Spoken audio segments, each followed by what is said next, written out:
The first pain of imprisonment that we'll discuss is the deprivation of liberty. And it's number one for a reason, right? The walls, the fences, the razor wire, the roving patrols, um, the picket towers with armed correctional officers. Prisons are supposed to deprive an individual of his or her liberty. It's why they exist. They remove people from society and restrict their movement. But the psychological pain of imprisonment caused by this deprivation of liberty cuts deeper than just the restriction of movement. More serious than that restricting of movement to a several acre plot of land or a limited, 8 by 10 square foot cell is the severing of or the restricted connection of the inmate with their social network, their friends and their family.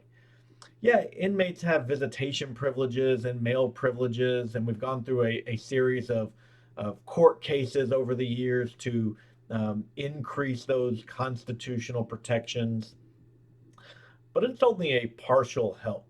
And often inmates are going to see a decreasing connection the longer they're incarcerated. The more time that passes, the fewer visits they'll get, the slower the mail runs. Then we have this increased problem for low income families that have to travel great distances to even get to a prison. And that's incredibly costly. So it reduces their opportunities to visit their loved ones. For women in prison, it's often even worse. Women have fewer prisons available to them. I know that sounds like a bad thing, but the reality is fewer inmates equals fewer prisons.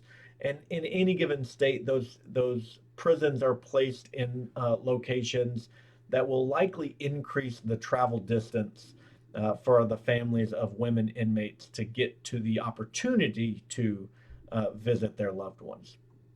So it's not hard to understand how the deprivation of liberty is painful, but that's just the start. The real pain is less obvious.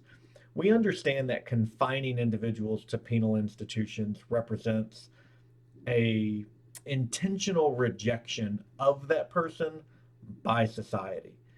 We degrade prisoners um, with measures of anonymity. We reduce them to a uniform or to a number, an inmate number, a cell number, whatever it is. We insist on their subordination in their daily routines, and we control that lasting link that they have to the outside world. The ego generally doesn't survive this type of rejection.